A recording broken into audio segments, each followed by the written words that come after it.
നിങ്ങൾക്കറിയാം ഗുരുവായൂർ മേൽപ്പാലത്തിൻ്റെ അവസ്ഥ. LDF അല്ലായിരുന്നുവെങ്കിൽ ഇതെല്ലാം നടക്കുന്ന കാര്യമാണ്. LDF അല്ലായിരുന്നുവെങ്കിൽ പഴയ അതേ അവസ്ഥയിൽ നമ്മുടെ നാട് നിൽക്കുമായിരുന്നു. ഇവിടെ നാം കാണേണ്ടത് ഗതാഗത രംഗത്ത് വന്ന മാറ്റമാണ്. ഇതൊരു നാഷണൽ ഹൈവേയുടെ പ്രശ്നം മാത്രമല്ല, നാഷണൽ ഹൈവേ വളരെ പ്രധാനമാണ്.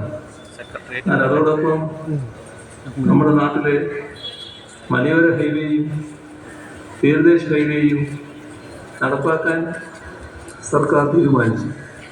അതിനാവശ്യമായ പണം 10,000 കോടി രൂപ കിഫ്ബി മുഖേനയാണ് സർക്കാർ കണ്ടെത്തിയത്.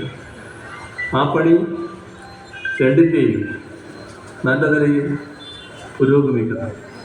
പല റീച്ചുകൾ പൂർത്തിയായി കഴിഞ്ഞിരിക്കുന്നു.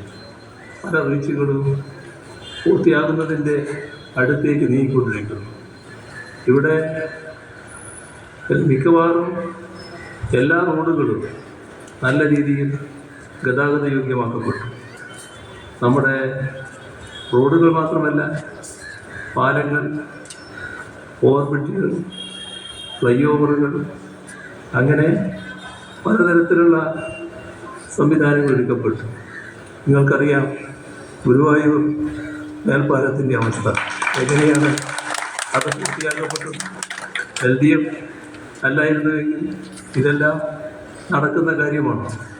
അപ്പോൾ LDF ആയതുകൊണ്ട്, നാടിനോട് പ്രതിബദ്ധതയുള്ള മുന്നണി ആയതുകൊണ്ട് ഈ കാര്യങ്ങളെല്ലാം ഭംഗിയായി നിർവഹിക്കപ്പെട്ടു.